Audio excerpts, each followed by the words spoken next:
மேடையில் அமர்ந்திருக்கும் அனைவருக்கும் வணக்கம். பத்திரிகை நண்பர்கள், ஊடக நண்பர்கள் அனைவருக்கும் வணக்கம். மேடையில் பேசி கைத்தட்டல் வாங்குற அளவுக்கு நான் பெரிய பேச்சாளர் இல்லை, அதனால் தயவு செஞ்சு நீங்களே ஒரு தடவை கைத்தட்டிடுங்க. இந்த கைத்தட்டல்கள் அனைத்தும் விசாரணை கைதி அந்த டீமுக்கு தான் போய் சேரும். இப்போ நான் ட்ரெய்லர் பார்க்கும்போது, சாங்ஸ்லாம் பார்க்கும்போது எல்லோரும் அவ்வளோ என்ஜாய் பண்ணி பார்த்தாங்க.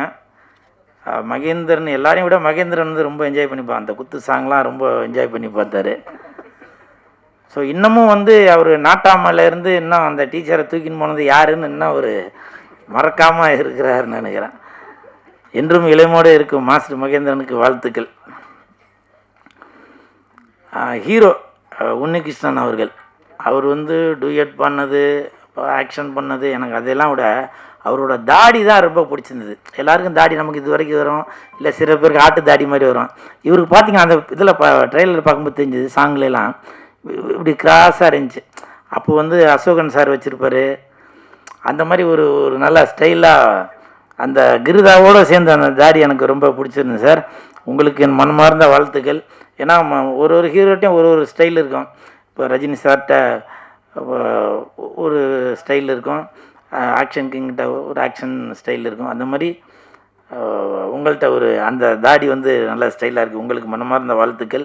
அப்புறம் படத்தோட தயாரிப்பாளர் வெங்கடேஷ் சார், உங்களுக்கு வாழ்த்துக்கள் சார். உங்களை பார்க்கும்போதே தெரியுது நீங்கள் கல்லங்கப்படம் இல்லாத ஒரு மனிதராக இருப்பீங்கன்னு நினைக்கிறேன். உங்களுக்கு மனமார்ந்த வாழ்த்துக்கள். சரிங்களா? அப்புறம் டைரக்டர் மணிகண்டன் சார் ரொம்ப ஒரு மாதிரி பதட்டத்தில் இருக்கிறாரு. உங்களுக்கு மனமார்ந்த வாழ்த்துக்கள். கண்டிப்பாக அந்த படம் நீங்கள் ஜெயிப்பீங்க. சரிங்களா? ஏன்னா நீங்கள் வந்து ரொம்ப சைலண்ட்டாக இருக்கும்போது நான் பேச மாட்டேன், என் படம் பேசும் அப்படின்ற மாதிரி சைலண்ட்டாக உட்காந்துருக்கேன். உங்களுக்கு மனமார்ந்த வாழ்த்துக்கள். அப்புறம் ஹீரோயின் ரித்திகா ஸ்ரீ, நான் போகும்போது கூட சொன்னேன் என் பேர் கூல் சுரேஷ்னா. அவங்க அதை பற்றிலாம் அதுங்க ரொம்ப நேராக வந்து பிபிசியில் நியூஸ் வைக்கிற மாதிரி கட கட கட கட கட கடன்னு இங்கிலீஷில் பேசிட்டு போயிட்டீங்க. அப்படியா? இப்போ நம்ம டீச்சரை தூக்கின்னு போனதை கண்டுபிடிச்சி கொடுத்த மாஸ்டர் மகேந்திரன் சார்பாக ரித்திகா ஸ்ரீக்கு வாழ்த்துக்களை தெரிவித்துக் கொள்கிறேன். அப்புறம் வில்லனாக நடித்த சார், உங்களுக்கு மனமார்ந்த வாழ்த்துக்கள். நல்லா எல்லாரையும் நல்லா கோர்வையோடு நல்லா சூப்பராக பேசுனீங்க. மற்றும் இசையமைப்பாளர், எடிட்டர் எல்லாருக்கும் மனமார்ந்த வாழ்த்துக்கள். அப்புறம் ஃபைட் மாஸ்டர் அசால்ட்டு மதுரை, நீங்கள் கவலைப்படாதீங்க, இந்த 2026 அசால்ட்டாக வந்துடலாம். சரிங்களா? கண்டிப்பாக உங்களுக்கு இந்த 2026 இனிமேல் எல்லோரும் சொல்கிறாங்க சினிமா இதுக்கு முன்னாடி அப்படி ஆகி போச்சு இப்படி ஆகி போச்சுன்னு. நம்ம சிஎம் வந்திருக்காங்க, அதனால் நல்லது நடக்கும். எல்லா தொழிலாளர்களுக்கும் கண்டிப்பாக வேலை கிடைக்கும். சரிங்களா? கவலைப்படாதீங்க. இது கை தட்டிடாதீங்க, கை தட்டிடாதீங்க. அப்புறம் என் உயிரினும் மேலான அன்பு உடன்பிறப்பு சேலம் ஆளார் ஐயா அவர்களுக்கு என் மனமார்ந்த நன்றிகளை தெரிவித்துக் கொள்கிறேன். என் நெஞ்சில் குடியிருக்கும் பேரரசருக்கு என் நன்றியை தெரிவித்துக் கொள்கிறேன். உங்களால் நான், உங்களுக்காகவே நான் அப்படின்னு டீச்சரை தூக்கின்னு போனதை இன்ன வரைக்கும் நமக்கு ஞாபகப்படுத்தி கொண்டு இருக்கும் மாஸ்டர் மகேந்திரன் அவர்களுக்கு என் நன்றியை தெரிவித்துக் கொள்கிறேன். என் இரத்தத்தின் இரத்தமான லெஜண்ட் ரசிகர் மன்ற நிர்வாகிகள் அனைவருக்கும் எனது நன்றியை தெரிவித்துக் கொள்கிறேன். மற்றபடி இந்த விசாரணை கைதி அந்த இடத்துல ஒரு விசாரணை நடக்கணும் அப்படின்றதுக்காக இந்த மேடையை நான் பயன்படுத்திக்கிறேன். ராஜன் சார், உங்களுக்கா நான் ஒரு தடவை ஸ்டேஜ் அங்கே பார்த்தேன். ஒருத்தர் கூட உங்களுக்கு ஏதோ மனக்கசப்பு, அப்போ உங்கள் தொடைய அப்படி எடுத்து வாடா அப்படின்னீங்க. அதெல்லாம் நான் பார்த்து வியந்து போனேன். அவ்வளோ ஒரு வீரமான மனுஷன். உங்களுக்கு என்ன சார் அப்படி கஷ்டம்? அவங்க மகன் இன்னைக்கு பேட்டியில் சொல்கிறாரு, எதுவும் ரூமரை கிளப்பாதீங்க அப்படின்னு. ராஜன் சார், உண்மையிலே அப்படி உங்கள் மனசுக்குள்ளே என்னதான் சார் இருந்துச்சு? இந்த ஒரு ஒரு மேடையிலையும் சின்ன தயாரிப்பாளர்களுக்கு நீங்கள் தான் குரல் கொடுத்துட்டே இருப்பீங்க. நிறையா பேர் நினைப்பாங்க அவர் வந்து எல்லாரையும் திட்டுறாருன்னு. அது திட்டலை, அறிவுரை சொல்றாரு, புத்திமதி சொல்றாரு. ஒரு மாணவனுக்கு ஆசிரியர் சொல்றது என்ன நம்மளை திட்டிக்கிட்டே இருக்காரு அப்படின்னு தான் தோணும். அப்படி ஆசிரியர் ஸ்தானத்திலிருந்து மற்ற சின்ன தயாரிப்பாளர்கள் எதுவும் தவறான தெரியாத அந்த மாதிரி விஷயங்களை எதுவும் தேர்ந்தெடுத்துடக்கூடாது. நம்மளை நம்பி வர சின்ன தயாரிப்பாளர்களை யாரும் ஏமாத்திடக்கூடாது அப்படின்னு கே ராஜன் சார் அவ்வளவு குரல் கொடுத்துட்டு இருந்தாரு. ஆனால் 85 வயசு நான் இருப்பேனான்னு தெரியல. இன்னமும் அவ்வளவு ஒரு உறுதியான உடலோடு தான் நீங்க இருந்தீங்க.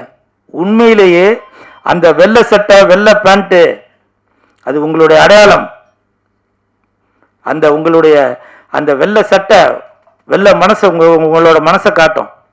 அப்படி ஒரு தங்கமான மனிதர். உங்களுக்கு அப்படி என்ன சார் பிரச்சனை? உங்களுக்கு வலதுகரமாக பேரரசு சார்லாம் பல இடத்துல வந்து பேசினதை நான் பார்த்துருக்கேன். ஆரி உதயகுமார் சார் பேசுனதெல்லாம் நான் பார்த்துருக்கேன். நான் இவங்கள்ட்ட எதுவும் சொல்லியிருந்தா கூட அதுக்கு ஒரு சொல்யூஷன் கிடச்சிருக்கும். நீங்கள் அவங்களோட சீனியராக இருக்கலாம். இருந்தாலும் வயது ஆக ஆக எனக்கு தெரியும், என்னோட அப்பா இறந்துட்டார் இதே மாதிரி தான். ஏன்னா வயசு ஆக ஆக அவங்களுக்கு குழந்தை மாதிரி மனசு ஆயிரும். தன்னுடைய பசங்களாக இருந்தாலும் சரி, மனைவியாக இருந்தாலும் சரி, காசு பணம் எதுக்குமே ஆசைப்படாமல் அப்படி இருப்பீங்க. நான் அனுபவப்பட்டவன்.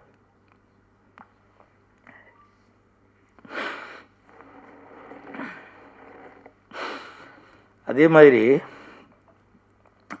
சிஎம் விஜய் சார் இன்னைக்கு சிஎம் ஆயிருக்காரு. எனக்கு தெரிஞ்சு விஜய் சாரோட அப்பா சந்திரசேகர் சார் அம்மா அவங்கள விட சிஎம் ஆகணும் அப்படின்னு கே ராஜன் சார் தான் அப்போ இருந்து நினச்சிட்டே இருந்தார். ஏன் அடுத்த ஒரு மாற்றம் வரணும் சினிமாவில். எனக்கு அதை பற்றி பேசுறதுக்கு எனக்கு அனுபவம் பத்தாது. ஆனால் பல பேர் சொல்லுவாங்க சினிமா ஒருத்தங்க கையில் இருக்குது, அங்கேருந்து வெளியில் வரணும் அப்படின்னு. ஏன்னா நான் ஸ்க்ரீனுக்கு முன்னாடி மட்டும்தான் நடிக்கிறவன். பின்னாடி நடக்கிற விஷயங்கள் எனக்கு தெரியாது. அந்த தயாரிப்பாளரோட வழி என்னன்றது எனக்கு தெரியாது. அது எல்லாம் உணர்ந்து கே ராஜன் சார் அடிக்கடி சொல்லிட்டே வருவார், என்னுடைய தயாரிப்பாளர் இந்த நிலைமைக்கு வந்துட்டு இருக்காங்க, அவங்கள காப்பாற்றணும் அப்படின்னு சொல்லிட்டு இருப்பாரு. அப்படி ஒரு மாற்று அரசியல் இப்போ வந்திருக்கு. அதை கைதட்டி பார்க்கறதுக்குள்ள இப்படி அவசரப்பட்டீங்க சார். எனக்கே பல இடத்துல நீங்கள் புத்திமதி சொல்லியிருக்கீங்க. இங்கே நான் வந்தப்போ கூட பல ப்ரெஸ்ஸுக்காரங்க என்கிட்ட கேட்டாங்க பழசெல்லாம் ஞாபகப்படுத்தி. ஏன்னா சில இடத்துல நான் கே ராஜன் சார்னால தான் பிரபலமே ஆனேன். எனக்கு அவ்வளோ புத்திமதி சொன்னார். எனக்கு ஒரு தாய் வீடு மாதிரி, அவர் எனக்கு தந்தை மாதிரி. ஏன்னா மாணவனை திருத்துறதுக்கு அந்த வாத்தியார் இருந்தாதான் அந்த மாணவன் சரியாக வருவான். அதன் பிறகு நான் என்னோட வாளை சுருட்டி கொண்டு ரொம்ப ஜுனூனாக இருந்தேன். அதுக்கப்புறம் தான் நான் பிக் பாஸ்லாம் போனேன். பிக் பாஸ் போனதுக்கப்புறம் என்னுடைய குணம் என்ன அப்படின்னு எல்லாருக்கும் வெளியில் தெரிஞ்சுது. கே ராஜன் சார், உங்களது குடும்பத்திற்கு எனது ஆழ்ந்த இரங்கல்.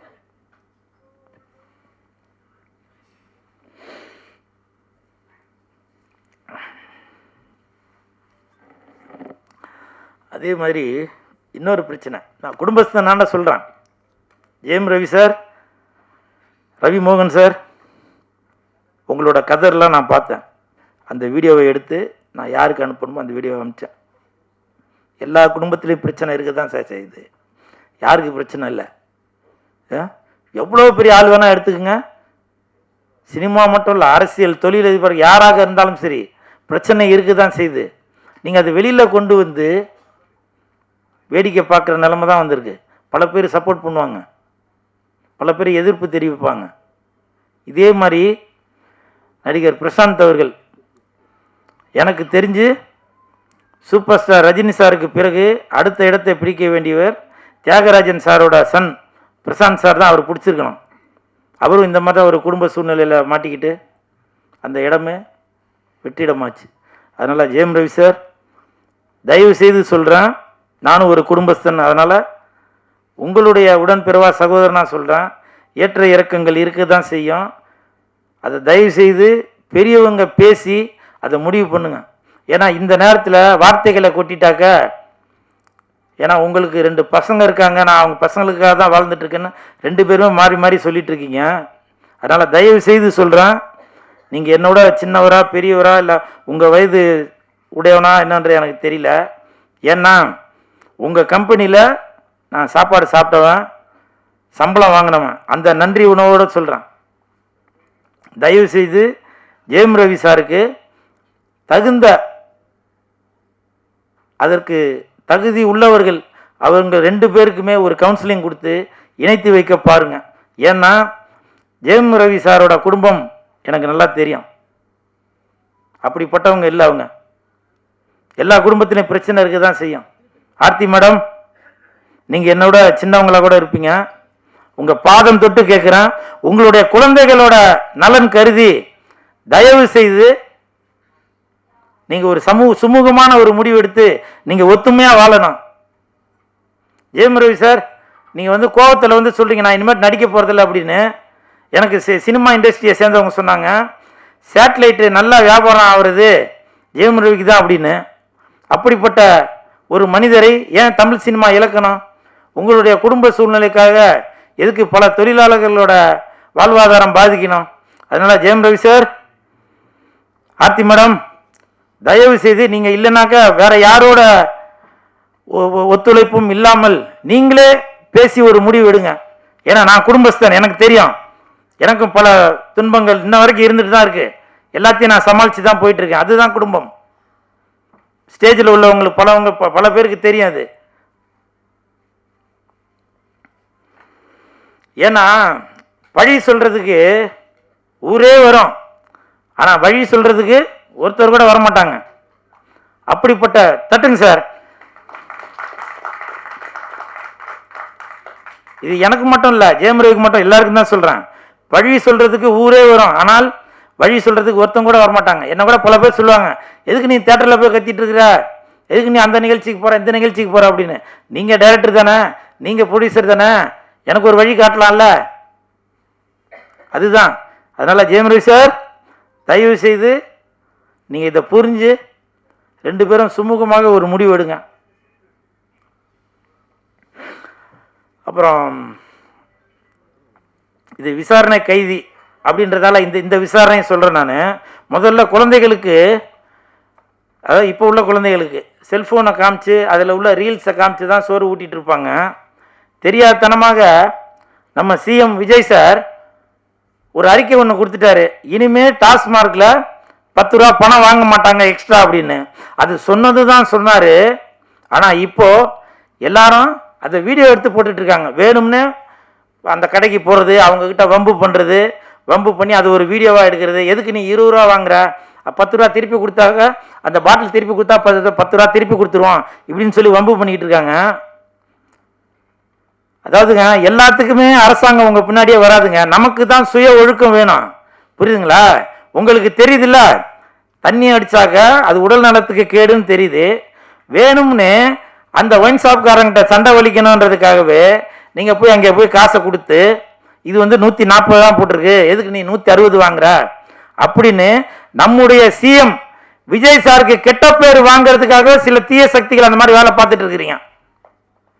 இதை நான் டிவிக்கேன்னு வேற, நான் வீடியோலாம் பார்த்தேன், டிவிக்கேன்னு வேற பெருமையாக வேற சொல்றீங்க. எங்கள் அண்ணன் விஜய் சொல்லியிருக்காரு, நீ எதுக்கு 10 ரூபா எக்ஸ்ட்ரா வாங்குற, 20 ரூபா எக்ஸ்ட்ரா வாங்குற அப்படின்னு. இது எதுக்கு? ஒரு அரசை நல்வழிப்படுத்துவதற்காக நம்ம இருக்கணும். ஏன்னா இப்போ அந்த வீடியோ நீங்கள் எடுத்து போடுறது, இப்போ ஒரு மாதத்துக்கு முன்னாடி பார்த்தீங்கன்னாக்கா ஜாலியாக பெண்கள் ஆடுறதோ ஆண்கள் ஆடுறதோ ஏதோ ஒன்று, அவங்க ட்ரெஸ் போட்டு ஏதோ ஒன்று பல இதெல்லாம் வரும். ஆனால் இப்போ கடந்த ஒரு வாரமாக திறந்தாக்க வெறும் ஒயின் ஷாப் வீடியோ தான் வருது. அப்போ அந்த வீடியோ பார்த்துட்டு இருக்க குழந்தைகளுக்கெல்லாம் என்ன தோணும்? தெரியாத பசங்களுக்கும் அது சரக்குனா என்ன, தட்டுங்க சார்,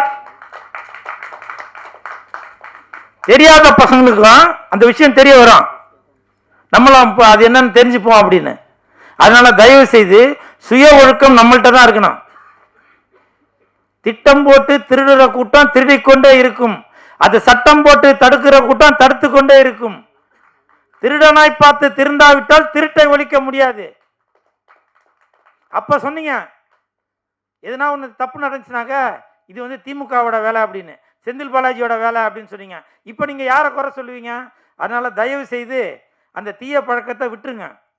நீங்கள் வீடியோ போடுறதுக்காகவே நீங்கள் ஒயின் ஷாப்புக்கு போறீங்களான்னு தெரியல. அப்போ 10 ரூபா வாங்கினாரு செந்தில் பாலாஜின்னு சொன்னீங்க, இப்போ 20 ரூபா வாங்குறாங்க அப்படின்னு அது ஒரு தவறான குற்றச்சாட்டை வர சொல்லிட்டு இருக்கீங்க. உங்களுடைய அந்த வீடியோ பார்க்கும்போது பொதுமக்களை விடுங்க, உங்களுடைய அம்மா அப்பா உங்களுடைய மகன்கள் மகள்கள் அக்கா தங்கச்சி எல்லாரும் பார்க்க மாட்டாங்களா? அந்த சூடு சொரணை உங்களுக்கு வேணாமா?